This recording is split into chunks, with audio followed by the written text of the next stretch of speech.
Tänases episoodis on meil külas 2 ägedat inimest investeerimisklubist. Rääkige täpsemalt, kes te olete, mida te õpite ja kes te investeerimisklubis olete. Mina olen Marietta ja ma olen Tartu Ülikooli majandusteaduskonna 3. kursuse tudeng, loodetavasti varsti ka vilistlane ja investeerimisklubi turundusassistent. Tere ka minu poolt, mina olen Kristjan Joosep-Jalakas, olen õigusteaduskonna 3. kursuse tudeng, loodaks ka olla varsti vilistlane ja investeerimisklubis olen hetkel siis istumas presidendi toolil. Väga uhke. Aga lihtsad küsimused siis alguses, et mis teid üldse täpsemalt investeerimisklubbi alguses meelitas, mille pärast te sinna sattusite?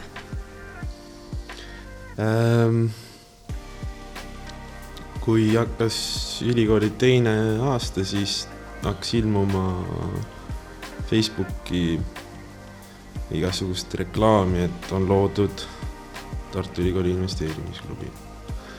Kuna ma juba nagu ise enne seda juba gümnaasiumi ajast olin tegelenud investeerimisega, siis ma mõtlesin, et huvitav, mida see endast kujutab.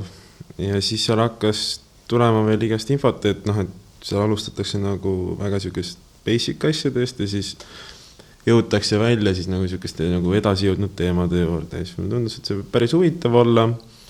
Ja kuna tegemist oli uue organisatsiooniga, siis ma ütlesin, et ma lähen koha peale ja vaatan, mis nad siis seal pakkuda saavad meile. Minu jaoks see käis kuidagi hästi loomulikult, et kuna ma olengi majandusteaduskonna tudeng, siis see info jõudis minuni nagu hästi kiiresti. Ja mul ei olnudki nagu isegi kahtlust, et kas ma peaks minema ja ma olin täpselt enne seda nagu investeerimisega alustanud ka. Nii et ma tundsingi, et see nagu annaks mulle nii palju enesekindlust ja teadmisi juurde.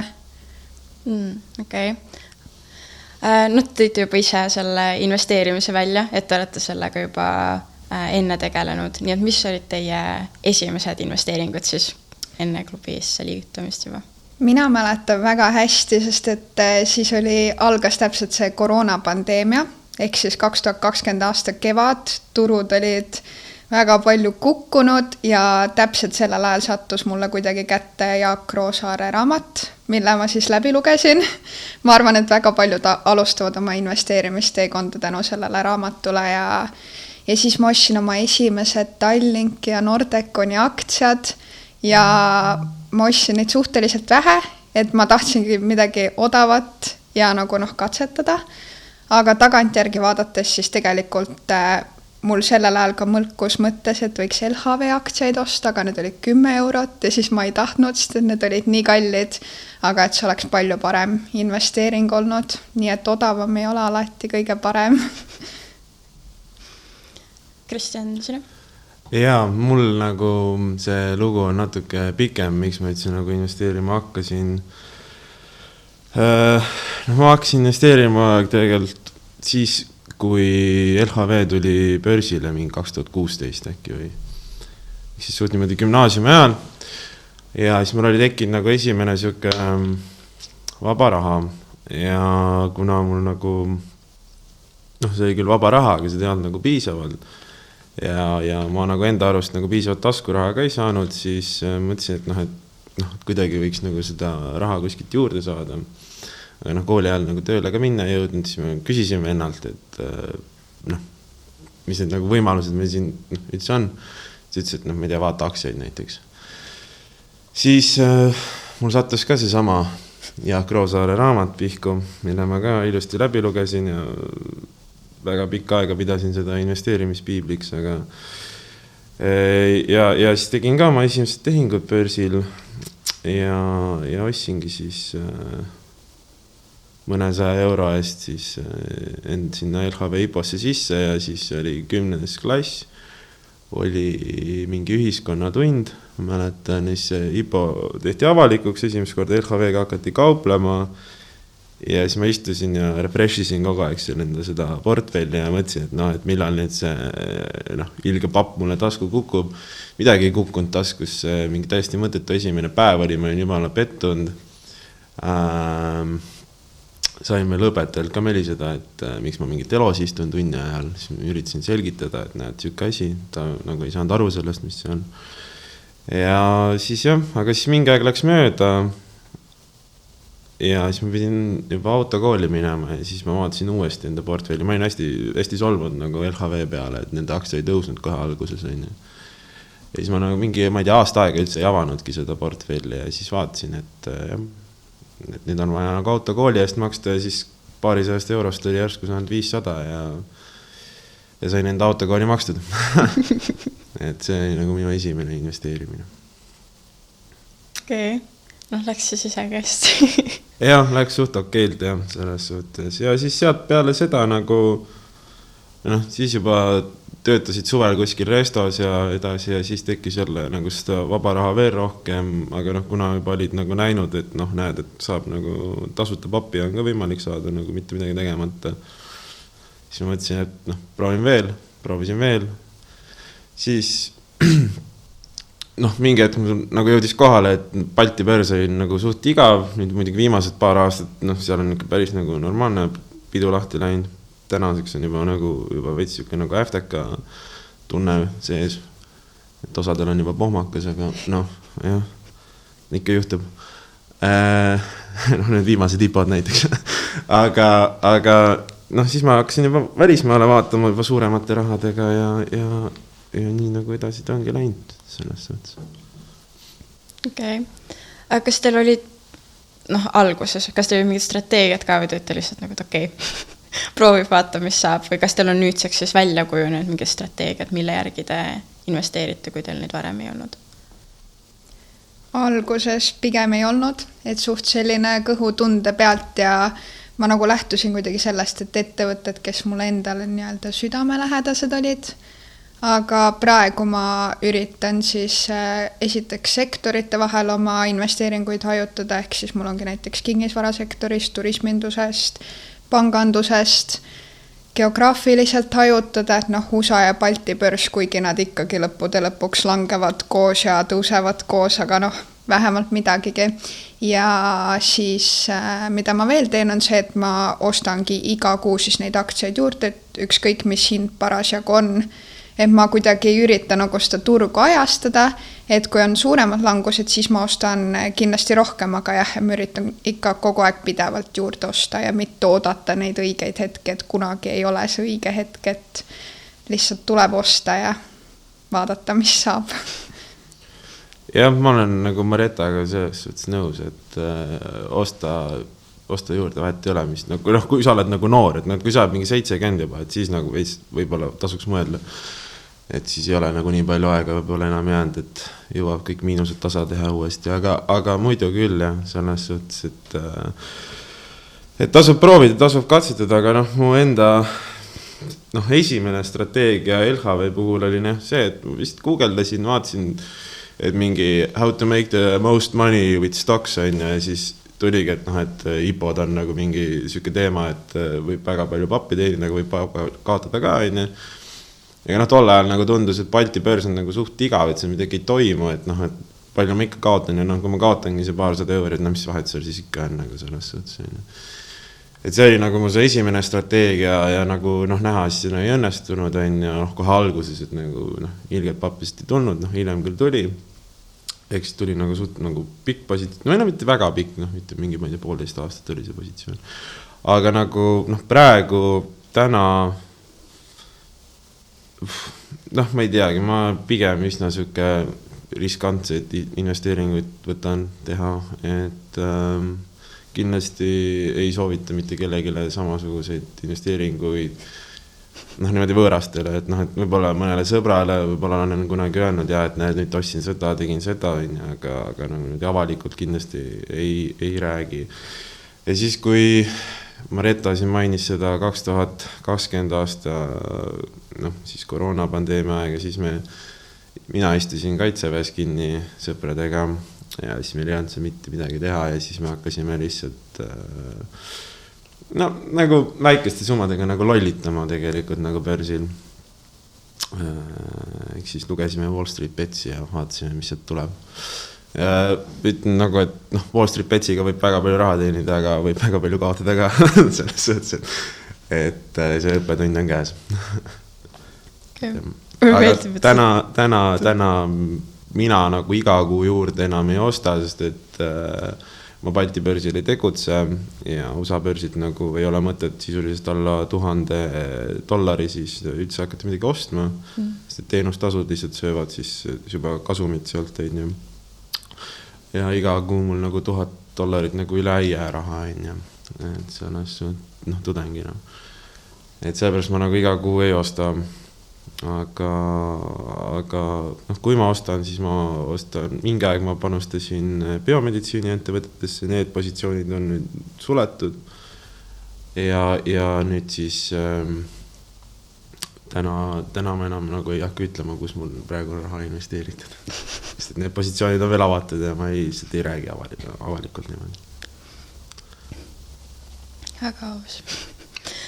Tundub väga selline kirjumaailmale, et väga erinevad nagu võimalused, kust mida võib saada. Väga põnev. Ma enne rääkisime sellest, et Krist on meil kõrgel juhatuses. et üleüldiselt siis, kuidas te lõpuks sinna meeskonda sattusite või kuidas Kristjan ka sinna juhatusse siis sattus, et kuidas see tee teil läks? Mina sattusin üldse kuidagi niimoodi, et ma mäletan, eelmine kevad oligi see juhatuse vahetus ja ma isegi ei mõelnud sellele, ma isegi ei tahtnud kandideerida sinna. Ja siis mu kursade Helena kandideeris turundusjuhiks, sai turundusjuhiks ja siis oligi, kuna sügisel ta tundis, et tal on ikkagi selles mõttes natuke abi vaja, et kuna investeerimisklubbil oli ainult nagu Facebook, aga meil tuli veel Instagram juurde ja sellega seoses tuli ka nagu väga palju uut sisu luua, mis võtab väga palju rohkem aega, pluss meil üleüldse see aasta on väga palju uusi asju tulnud, et mentorlusgrupid ja kuidagi see koormus oli nagu nii palju suurem, kui ta nagu ootas, et siis ta lihtsalt pakkus mulle üks päev, kas sa tahad tulla ja kuna mulle investeerida meeldib, turundus ka meeldib, siis ma mõtlesin, et miks mitte, et ma siis tulen ja siin ma olen. Ja mina sattusin juhatusse niimoodi, et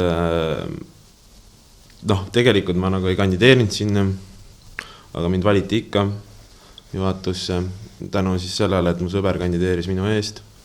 Täitis selle avalduse ja siis ta täitis alguses presidendi kohale selle avalduse, siis eelmine president kirjutab mulle sellel valimispäeval, et tuled õhtul kohale Zoomi, et anname seal mingid paroolid asjad üle, ma ütlesin, ma ei tea mitte midagi, millest sa räägid. Aga siis ma ütlesin, et hea küll, et kui ma nagu kirjas olen, siis me võime proovida. Ja siis läksin õhtul sinna Zoomi kohale, siis oli veel ilmunud üks presidendi kandidaat kuskilt, kelleks oli siis Hanna, kes oli eelmine pool aasta meie president, aga kes oma elus pidi nagu edasi liikuma oma asjadega, siis ta nagu loovutas selle koha. Ja siis seal kandideerimise ajal minust sai tegelikult korraldusjuht, siis esimene pool aasta ma tegelesingi investeerimisklubi korraldusega. Ja siis teisel pool aastal nüüd, kuna Hanna pidi lahkuma sellel positsioonilt, siis ma võtsin selle üle, kuna mitte ühtegi kandidaati nagu sellele kohale ei olnud. Kuulutasime ka välja siis presidendi valimised. Et jah, ja siis niimoodi ma sattusingi siia juhatusse väljaspool majandusteaduskonda. Teil vist arvatavasti, ma kuulsin, et teil on päris palju inimesi investeerimisklubis, et arvatavasti on suht kirju seltskond ka, et ei ole ilmtingimata ainult majandusest inimesed, et ja meil tegelikult on nii üliõpilasi, meil on isegi paar gümnaasiumiõpilast, lihtsalt inimesi, kes töötavad, tegelevad investeerimisega, et meil nagu otsest piirangut ei ole, et me küll turundame ennast pigem ikkagi tudengitele, aga me võtame ikkagi kõik vastu, kes vähegi investeerimishuvilised on ja jah, neid liikmeid on meil väga palju ja neid tuleb ka kogu aeg juurde, et ei jaksa enam isegi järge pidada, et aga selles mõttes ongi põnev, et isegi näiteks kehakultuuri tudengid tunnevad investeerimise vastu huvi, mis on ju tegelikult väga tore, et me ei piirdu ainult nagu majandusteaduskonnaga. See on tõesti väga hea. Ma arvan, et see on hea boonus ka, kunagi ei tea, kust valdkonnast või mis inimesed need kõige entusiastlikumad investeerijad lõpuks on? ja no kui ongi mingisugused mentorlusgruppide kokkusaamised ja noh, siis on alati nagu tore, et kui sul on nagu mitmest eri eluvaldkonnast inimesi seal koha peal ja seal mentorlusgruppides ka kindlasti järgmine aasta võib ka kohata väga erineva eluala pealt inimesi ja saada põnevaid uusi tutvusi, et kindlasti soovitame kõigil kandideerida investeerimisklubisse ja sealt edasi siis ka näiteks mentorlusgruppidesse. Ja noh, jah, me ikkagi võtame vastu ka absoluutselt kõiki, kes tahavad tulla. Selles suhtes, et ole noor või vana, vahet ei ole. Seda on väga hea kuulda. Väga laialdane. Te mainisite ka neid, et nüüd teil on mingid mentorlusgrupid ja et teil on palju osalejaid ja nii edasi. Mida te üleüldiselt üldse investeerimisgrupis teete? Kuidas teil need sügised ja kevaded välja näete? Et kui sa tuled liikmeks, siis mida ma võin oodata, et millega ma seal tegutsema hakkan? Alguses meil hakkab semester tavaliselt mingite algajate seminariga, et julgelt kõik, kes mitte midagi investeerimisest ei tea, et saavad tulla ja loodetavasti saavad ennast millegagi kurssi viia. Ja siis läbi semestri meil tavaliselt üle 2 nädala käivad külalisesinejad ja üritame hästi palju siis eri teemasid puudutada, et näiteks see semester me oleme rääkinud krüptost, me oleme rääkinud optsioonidest, lühikeseks müümisest. Täna õhtul tuleb Kristi Saare rääkima pensionivaradest, nii et hästi sellised seinast seina teemad, et ma arvan, et igaüks leiab endale midagi põnevat. Ja siis me vahepeal üritame ikka ka meelelahutust liikmetele pakkuda, et korraldame lauamänguõhtuid, siis me korraldasime näiteks jõulupeo ja nüüd meil toimub ka varsti lõpupidu.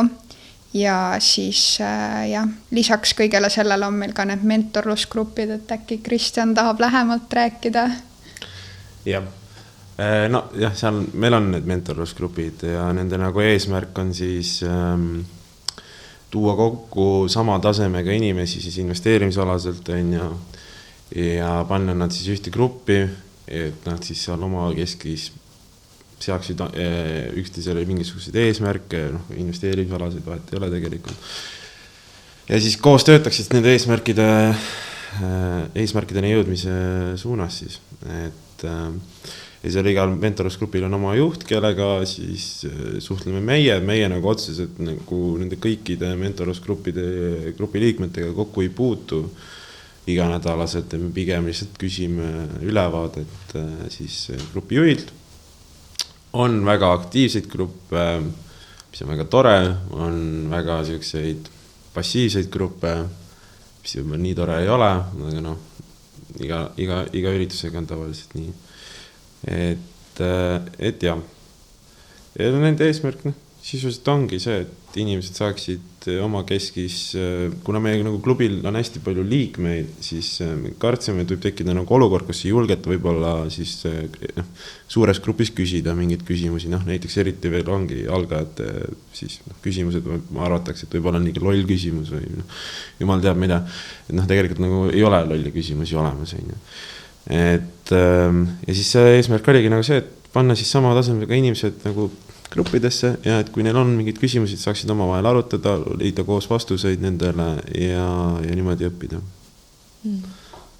Et esimese katsega me saime vist 6 gruppi kokku igas grupis või rohkem. Rohkem, neid gruppe tuli 11 minu arust nüüd. Ja igas grupis oli mingi 5 inimest midagi ja mingi 60 inimest kandideeris sinna, mis on päris hea esimese korra kohta. Okay. Väga lahe süsteem, selles mõttes, et ma näen, et selline asi võiks nagu ennast ka aidata, et ma nagu võhikuna, ma arvan, et see on väga aus ja ma ei jõuks mitte midagi küsida, et pärast keegi ütleb, et kuidas ei tea seda. Jah, seal ongi nagu see, et me ei jõua ka kõigile erinevad tasemel olevatele inimestele nagu korraldada nagu nii palju üritusi, et peaks juba hakkama, võib-olla mingid üritused paralleelselt toimuma või läheks nagu väga tihedaks see graafik, et nagu ei taha inimestele mingit kohustust ka sellest investeerimisklubist teha, et see on nagu iga enda asi, mis ta oma rahaga lõppkokkuvõttes teeb ja kaua ta tahab oma elus töötada või ta lausa surnuks töötada, et see on nagu ka, igaüks saab ise valida selles suhtes. Et see oligi nagu sellele eesmärgil. Väga aus. Aga lähme sellest klubi poolest siis võib-olla natuke spetsiifilisemaks teie juurde tagasi. Et kui te mõtlete siis oma kogemuste peale, et kas te tunnete, et teil ongi mingeid kogemusest tulenevaid eeliseid, mida te endaga sellest klubist saate kindlasti kaasa võtta? Et te olete küll varem tegelesite ka investeerimisega, aga kas on nagu midagi selle klubi jooksul, mis kuidagi eriti nagu, see on see? Jah, ikka, kuna investeerimisklubi on tegelikult suhteliselt noor klubi, et sisuliselt me oleme mingi 1,5 aastat vana või midagi siukest. Et kuna nagu esimene aasta, nagu esimene pool aasta pandi päris võimsalt, teine pool aasta pandi kõik kohad kinni üle riigiliselt ja siis nagu põhimõtteliselt läks nagu investeerimisklubi ka kinni või kolis veebi.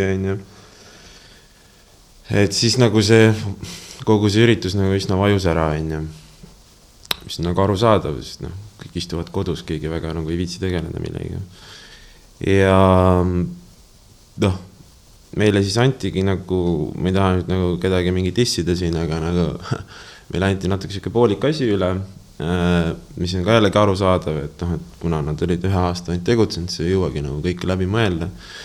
Ehk siis võib-olla on, mis kogemus nagu kõige suurem meie jaoks on olnud, on see, et me oleme ehitanud või üritanud ehitada üles siis tudengiorganisatsiooni sisuliselt nullist.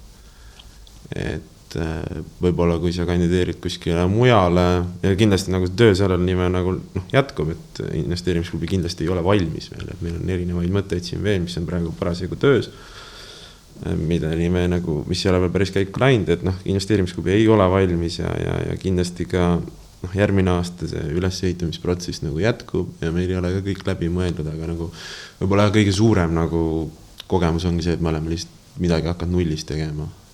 Et kuskile mujale klubisse või organisatsiooni kandideerides sul on juba mingisugused organisatsioonilised valemid või mingid asjad, kuidas asjad töötavad, on juba ees ja läbi mõeldud, et meil nagu väga palju on siukest, kus me hakkame nagu sisuliselt nullist tulema. Et see, ma ütleks, on minu jaoks kõige suurem kogemus.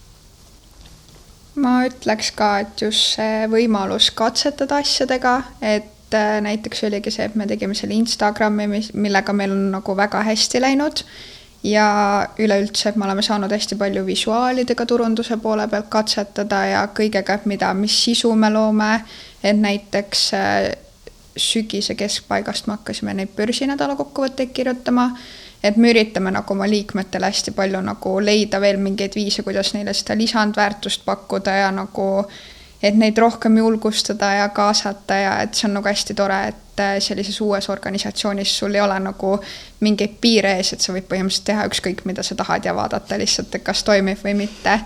Ja ma ütleks, et isegi kui ma olen turundusassistent, et ma olen ikkagi saanud nagu ka korralduse poole pealt abiks olla ja kõige poolt, et igatepidi väga hea kogemus ja turunduse investeerimine selle õppimine nagu käsi käes, et see on kindlasti nagu sellist kogemust igalt poolt naljalt ei saa. Ja aja planeerimine kindlasti ja midagi, mis meil veel nagu tegelikult Mareta luges siin väga ägedaid asju ette, mis me kõik teeme, aga me teeme ka näiteks börsiai võistlust, peame oma siis klubisisest arvestust, et seda me nüüd katsetasime teha sügisel, ka oli paar õppimiskohta seal, et ikka see käib asja juurde selles suhtes, et ja nagu mainitud sai, siis siin mõned üllatused on veel varus ka, loodetavasti. Väga põnev, väga põnev. Te mainisite ka, et see ei ole väga kaua töös olnud investeerimisklubi, aga võib-olla siis küsida üleüldiselt investeerimise kohta, et kas ja milliseid, kas on ka mingi karjäärijuksi teie jaoks avanud juba siis näiteks see varasem kogemus või praeguse pealt, et kas te, või see pigem teete kõrvalt, et karjääri poolt võib-olla ei oska isegi veel niimoodi vaadata? Minu jaoks on pigem nagu selles mõttes hobi olnud, kuna ma juba enne investeerimisklubis tulekut liikusin karjääriga natuke teises suunas ja mul on ka plaan seda edaspidi teha, aga ma arvan, üleüldse kõik need kogemused, mis ma olen sealt saanud, et kindlasti tulevikus jõuab neid uksi veel tänu sellele avada, pluss kõik need tutvused, mis sealt on saadud, et kindlasti igatepidi tuleb see kasuks, kui siis mitte kas või kui ei tule karjääris, et siis kuskil mujal. Mina veel kuskil mingeid uksi paugutama ei ole läinud sellega, et ma nüüd president olen siin. Et põhjus on väga lihtne, ma lihtsalt kuskile kandideerinud veel. Et aga praegu on nagu plaan hakata kandideerima suveks. Ehk siis paistab. Et kuna mu nagu tegevusala on nagu, või see, mida ma õpin, on nagu õigus, on ju, et siis seal kindlasti nagu mingi seos on investeerimisega ka või nende teadmistega, investeerimisalaste teadmistega nagu võiks nagu üldpilti võiks nagu jagada, et mis on aktsiad ja asjad, on ju. Et, aga ma ei oska nagu öelda, mis uksi see võib mul avada nagu siis õigusmaastikul. Pole katsetanud veel. Kindlasti, ma arvan, kui kuskile panka tahta kandideerida, või mingisse ma ei tea, asutusse, finantsinspektsiooni, kuhu iganes, et siis nagu, kui sa su CV-s või kuskil ongi kirjas, on, et sul oledki investeerimisklubiga olnud seotud, on ju mingil määral sinna panustanud või isegi sinna juhatusse kuulunud, on ju, või siis tiimi kuulunud, on ju, et siis nagu see kindlasti annaks juurde midagi, ma olen vist veendunud selles. Et eriti kui vaadata nagu seda, mida me oleme nüüd siin selle väikse aja jooksul ära teinud ja mida me veel plaanime edasi teha, siis ma arvan, et see võiks olla päris hea nagu siuke argument, millele tugineda siis näiteks kuskile, just mingi finantsalal kuskile kandideerides. Äkki. Okay. Te enne mainisite ka tegelikult, et eks te investeerimisklubis teid on üpris palju, et te võtategi vastu ka, ei pea ilmtingata tudeng olema ja et ei ole mingeid piire ees, et võib-olla siis see nii-öelda juba mainib või näitab ära, et selles on just oodatud on kõik, et te soovitaks seda kõigile. Aga kas teil on mingeid viimaseid mõtteid veel siis näiteks kui tulevaseks sügiseks, et kui keegi tahaks liituda, et kas teil on mingeid mõtteid nende jaoks, mida te tahaksite öelda, mis neid võiks ees oodata või miks nad tulla võiksid? Sügiseks on kindlasti veel palju põnevaid plaane varuks ja ma jällegi ütleks, et võivad tulla nii algajad kui ka edasi jõudnud, et kui sa tunnedki, et sa tead juba kõike investeerimisest, siis võib-olla sinu jaoks ongi just need mentorlusgrupid, kus sa saadki näiteks siis hakata mentoriks, jagada oma teadmisi, et võib-olla üldse nagu sa saad selle juhtimise kogemuse, väikse grupi juhtimise kogemuse või mingi õpetamise kogemuse ja need, kes on täiesti algajad, mitte midagi ei tea, et tulge ikka ja saate ka tulla mentorlusgruppidesse ja saate kõik palju uusi tutvusi, uusi teadmisi ja isegi kui on siuke tunne, et see investeerimine on siuke hirmus ja raske ja et sa ei ole sellest ikka üldse huvitatud, siis võib ka tulla ja äkki me leiame selle investeerimispisiku sinu seest ülesse ja kindlasti koos on palju kergem alustada, et siinkohal ma tooks näite meie korraldusjuht Anna-Liis hakkaski investeerima tänu meie klubi tegutsemisele, et ta oligi meile kõige aktiivsem liige, ta hakkas tänu meile investeerima ja nüüd ta on siis meil ka korraldusjuht. Ja kui tulete ja tunnetegi, et tahate veel midagi enamat selles klubis saada, siis võib ka tulla turundusassistendiks, meil on ka korraldusabi vaja, et kui tahate ennast proovile panna, siis kirjutage meile ja küll me teile koha leiame meie tiimis ka. Jah, et ja muidugi, mis veel on, nagu meie puhul on see hästi suur tegutsemisvabadus, et meil ei ole nagu ühtegi konkreetset reeglit nagu ühelegi või selles nagu tiimi liikmena siis nagu, et kui sul on mõned mingid ideed, et võib-olla siis ainuke nagu reegel ongi see, et pead rääkima sellest ideest, et muidu me ei suuda nagu uusi asju välja mõelda enam, kui ideed otsa saavad, eks ole. Mis veel uutele liitujatele, kui ei ole alustanud investeerimisega, siis nüüd meil on LHV, on ju, teeme koostööd nendega selles suhtes, et kindlasti järgmine aasta väga palju tuleb LHV-lt huvitavat informatsiooni läbi meie, saame esinejaid, kui vaja, saame aidata ka siis päriselt investeerimisega alustamisega, teeme võib-olla väikse mingisuguse seminari kus siis näitame ära, kuidas mingite kontode ja asjade avamine käib, kogu see protsess on tegelikult tasuta või kodus võib ka teha, aga võib-olla nagu kambakesi teha on nagu lihtsam, lõbusam, seemud kaasa, lähme hakkame investeerima. Et kindlasti tulge julgelt ja ma ei tea, mina nagu ei viitsi surmani töötada, nagu selle jaoks nagu investeerin, soovitan teistele ka. Super lõpp. Väga hea. Aga ma tänan väga teid täna siia tulemast. Ma sain ka isiklikult väga palju uut teada ja kindlasti ka ainet sügiseks, et miks mitte ise tulla teie käe alla siis õppima ja tegutsema. Aga tänan väga, väga tore oli.